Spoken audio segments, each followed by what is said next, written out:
राजनीति में सबसे बड़ी प्रॉब्लम पता है क्या होती है? क्या होती है? हाँ, नहीं, नरेंद्र मोदी कोई बड़ी प्रॉब्लम नहीं है। ये जो मीडिया वाले हैं इन्होंने बना रखा है, इसका गुब्बारा बनाया, कोई प्रॉब्लम नहीं है। अब पहले तो मैं मिला नहीं था, अब 2-3 बार मैं मिल भी लिया हूं, बात समझ गया हूं मैं, कुछ नहीं उसमें। देश के दलितों को अंबेडकर जी ने उनकी हिस्ट्री समझाई, और अगर आप आज दलित से पूछें कि भाई आपकी हिस्ट्री क्या है, वो आपको 3000 साल की हिस्ट्री बता देगा। वो आपसे कहेगा देखिए, हमें अछूत कहा जाता था, हमें बाहर रखा जाता था, हमें मारा जाता था। 1 सेकंड में आपको बताएगा। आप वही सवाल आदिवासियों से पूछो, आपकी हिस्ट्री क्या है, वो आपको बता देगा। मगर अगर आप ओबीसी से पूछो कि भैया आपकी हिस्ट्री क्या है, आप जवाब नहीं दे पाते हो। आपकी हिस्ट्री को, जो देश की उत्पादक शक्ति की हिस्ट्री है, उसको आरएसएस और बीजेपी ने मिलकर मिटाने का काम किया है। और आरएसएस ने ही आप पर आक्रमण किया है, और यह कोई नई बात नहीं है, यह हजारों साल से आक्रमण कर रहे हैं आप पे। एजुकेशन में होता है, बिजनेस में होता है, जुडिशरी देख लीजिए वहां होता है, सब जगह आपके खिलाफ डिस्क्रिमिनेशन हो रहा है। अगर हिंदू इंडिया है और 50% आप हो, तो मीडिया में आपका एक आदमी क्यों नहीं है? कॉर्पोरेट इंडिया में आपका एक आदमी क्यों नहीं है? औरत क्यों नहीं है? मीडिया के एंकर्स की लिस्ट निकालो, ओबीसी नाम दिखा दो मुझे। आप अंग्रेजी मिटाना चाहते हो, मगर आपके बच्चे कहां पढ़ते हैं? आपके बच्चे क्या लंदन में पढ़ते हैं, अमेरिका में पढ़ते हैं? वहां क्या हिंदी में पढ़ते हैं? वो बंगाली, पंजाबी, कन्नडा, ये सब जरूरी है, मगर उसके बिल्कुल साइड में अंग्रेजी भी जरूरी है।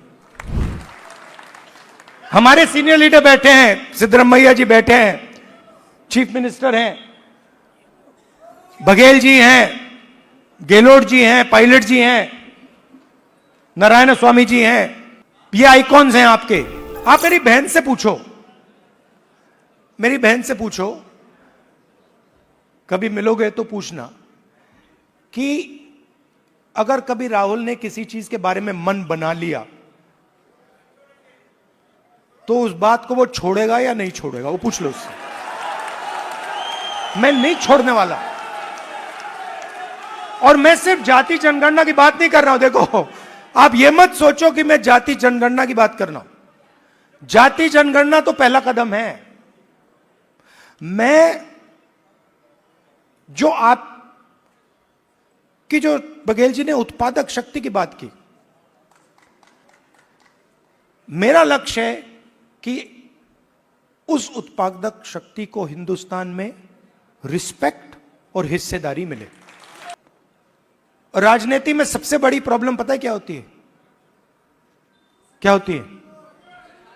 हाँ, नहीं, नरेंद्र मोदी कोई बड़ी प्रॉब्लम नहीं है।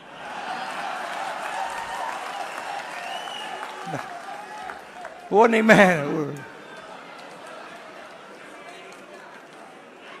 मैं आपको बता रहा हूं, ये आपने अपने सिर पे चढ़ा रखा है, कोई प्रॉब्लम नहीं।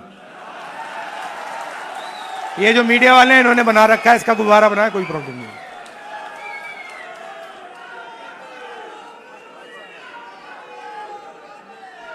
अब पहले तो मैं मिला नहीं था, अब 2-3 बार मैं मिल भी लिया हूं, बात समझ गया हूं मैं, कुछ नहीं उसमें। शो, पूरा शो है, दम नहीं है, बता रहा हूं। आप लोग मिले नहीं हो, मैं मिला हूं, बैठा हूं कमरे में। तो मेरा कहना है कि सबसे बड़ी प्रॉब्लम होती है राजनीति में, जो व्यक्ति अपनी शक्ति को ही नहीं समझता है। और मेरी सबसे बड़ी कंप्लेंट क्या है ओबीसी युवाओं से, कि आप अपनी शक्ति नहीं समझते हो। आपको मालूम ही नहीं कि आपकी कितनी शक्ति है, कैसी है, क्या है, वो आपको समझ नहीं। क्योंकि जिस दिन आपको अपनी शक्ति समझ आ गई, ये पूरा पलट जाएगा। हुआ क्या है मैं आपको बताता हूं, सुनो। और ये आपको गहराई से समझना होगा। आपकी देखिए, दलितों की हिस्ट्री है, दलितों की हिस्ट्री है ना। देश के दलितों को अंबेडकर जी ने उनकी हिस्ट्री समझाई। और अगर आप आज दलित से पूछें कि भाई आपकी हिस्ट्री क्या है, वो आपको 3000 साल की हिस्ट्री बता देगा। वो आपसे कहेगा देखिए, हमें अछूत कहा जाता था, हमें बाहर रखा जाता था, हमें मारा जाता था। एक सेकंड में आपको बताएगा। आप वही सवाल आदिवासियों से पूछो, आपकी हिस्ट्री क्या है, वो आपको बता देगा। मगर अगर आप ओबीसी से पूछो कि भैया आपकी हिस्ट्री क्या है, आप जवाब नहीं दे पाते हो। इसका कारण है आपकी हिस्ट्री को आरएसएस और बीजेपी ने मिटाया है।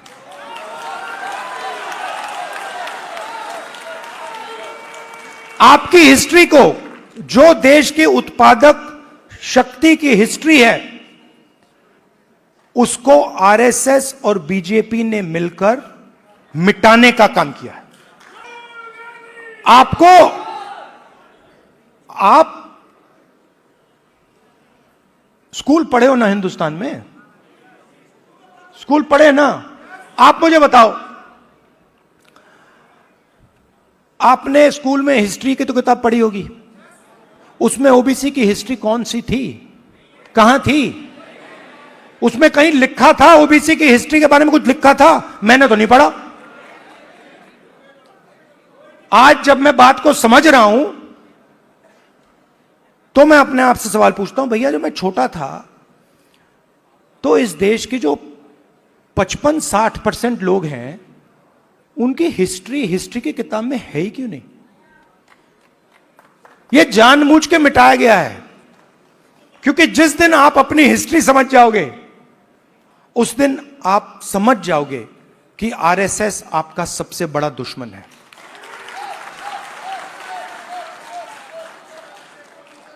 और आरएसएस ने आप पर आक्रमण किया है, और यह कोई नई बात नहीं है, यह हजारों साल से आक्रमण कर रहे हैं आप पे, मनुवादी वही। और यह हर लेवल पे होता है, हर लेवल पे होता है। ये एजुकेशन में होता है, बिजनेस में होता है, जुडिशरी देख लीजिए, वहां होता है। सब जगह आपके खिलाफ डिस्क्रिमिनेशन हो रहा है। मोदी जी कहते हैं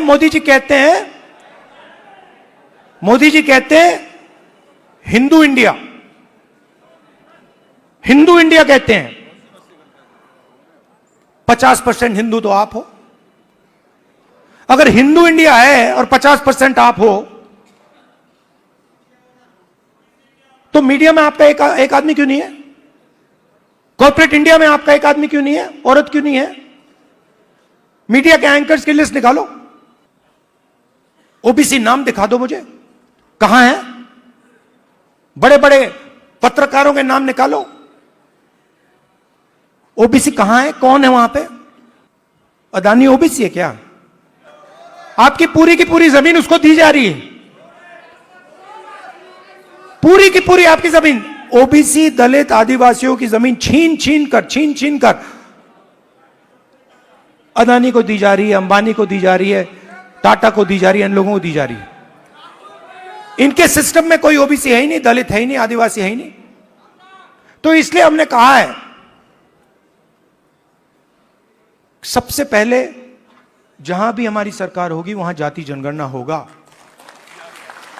एक्सरे होगा, एमआरआई होगा। हमें पता लगाना है ओबीसी कितने हैं, कहां हैं, क्या करते हैं, कितनी भागीदारी है, कितना पैसा है, यह हम सब जानना चाहते हैं।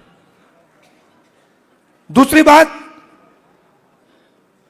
जैसे ही जाति जनगणना होता है वैसे ही 50% की दीवार वहीं टूट जाती है। और तेलंगाना में दूसरी बात पता लगी कि अगर आपके पास शिक्षा है और अगर आपके पास अंग्रेजी भी है तो डबल बैरल प्रोग्रेस होती है। बीजेपी के नेता कहते हैं अंग्रेजी को हम हिंदुस्तान से मिटा देंगे। नहीं, मगर आप उनसे एक बात पूछिए, आप अंग्रेजी मिटाना चाहते हो, मगर आपके बच्चे कहां पढ़ते हैं? आपके बच्चे क्या हिंदी मीडियम में पढ़ते हैं या इंग्लिश मीडियम में पढ़ते हैं? आपके बच्चे क्या लंदन में पढ़ते हैं, अमेरिका में पढ़ते हैं, वहां क्या हिंदी में पढ़ते हैं वो? नहीं। तो रीजनल लैंग्वेज, रीजनल भाषा, हिंदी, तमिल, ये सब जरूरी हैं। बंगाली, पंजाबी, कन्नड़ा, ये सब जरूरी हैं, मगर उसके बिल्कुल साइड में अंग्रेजी भी जरूरी है।